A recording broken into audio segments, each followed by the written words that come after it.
La matinale d'Europe 1, 6h30, 9h. Thomas Soto. Le débrief de la matinale étant fort de ce que vous avez entendu ce matin sur Europe 1. Les deux terroristes présumés arrêtés mardi à Marseille sont toujours en garde à vue aujourd'hui. Ils se sont radicalisés, on le sait, à la prison de Séquedin dans le Nord. Les explications de Lionel Gougeot, notre correspondant dans la région, c'était tout à l'heure à 8h. En janvier 2015, Clément Bord est incarcéré sous le nom d'Ismaël Djabrailov. Et pendant plus d'un mois, le jeune homme converti à un islam radical va cohabiter dans la même cellule avec Merabet. Et c'est à cette occasion qu'il va définitivement faire basculer celui qui n'était jusqu'alors qu'un vulgaire petit dealer sans éveiller le moindre soupçon. Le souci qu'il y a, c'est qu'on aurait su qu'il était déjà radicalisé et fiché. Déjà, il aurait été tout seul, donc il aurait pas passé que 41 jours avec l'autre en cellule, quoi. Ils auraient pu éventuellement se croiser en promenade, puisque c'est le cas des gens qui sont quand même fichés, mais bon, on aurait peut-être pu l'éviter. On n'avait pas d'éléments et on n'avait pas les moyens de se rendre compte de la situation, quoi.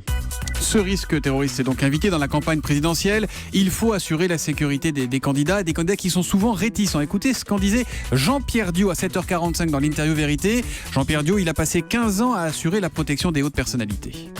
La sécurité n'est pas encore rentrée totalement dans les mœurs, à mon sens.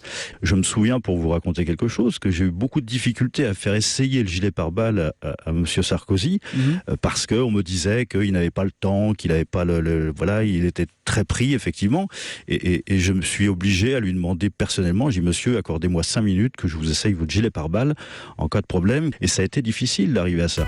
Jean-Pierre Diot qui a donc passé 15 ans au SPHP, le service de protection des hautes personnalités. Attention danger, le magazine 60 millions de consommateurs nous avertit contre les perturbateurs endocriniens. Écoutez les conseils d'Ève Roger, c'était à 7h30. Beaucoup de polluants industriels comme le plomb ou le mercure se nichent dans les poissons gras type saumon, thon ou maquereau, donc pas plus d'une portion par semaine. Les ustensiles de cuisine aussi peuvent être contaminés, en particulier les vieilles poêles rayées et abîmées, donc à la poubelle. Et pour le micro-ondes, ça commence à se savoir, n'utilisez que des plats ou des bols en verre, surtout pas des plastiques, car les phtalates que certains contiennent migrent dans les aliments avec la chaleur. Voilà, c'est une enquête de 60 millions de consommateurs que vous trouverez en kiosque aujourd'hui. La rédactrice en chef écrit dans son édito aux très hautes autorités d'arrêter de jouer les poules mouillées. Tous les enfants qui ont été testés ont été touchés. On a retrouvé sur eux des traces de ces perturbateurs endocriniens. Ce matin, Anissa Mbida nous présentait une technologie parfaitement hallucinante. Des haut-parleurs capables de diriger le son directement vers nos oreilles. Écoutez, c'était à 7h10, l'innovation.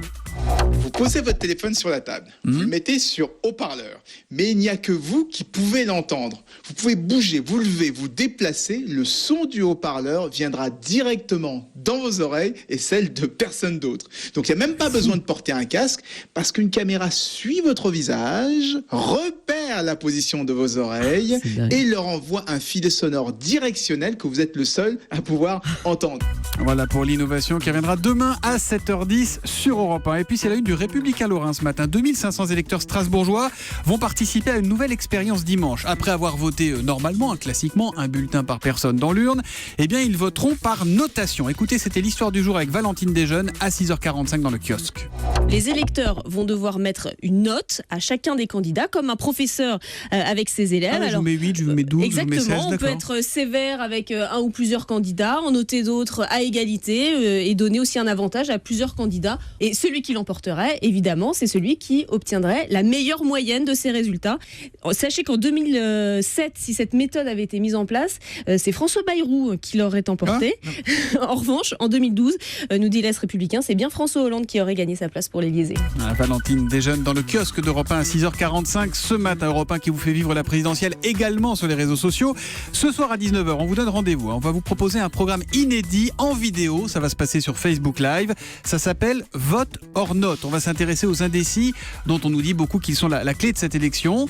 Dans un studio d'Europe 1, des militants politiques vont faire face à des électeurs indécis. Vont-ils réussir à les convaincre? Est-ce que leur vote va changer? Vote or Note pour faire avancer le débat. Rendez-vous donc ce soir à 19h sur la page Facebook d'Europe 1. C'est à la fois utile et ludique. À ce soir donc.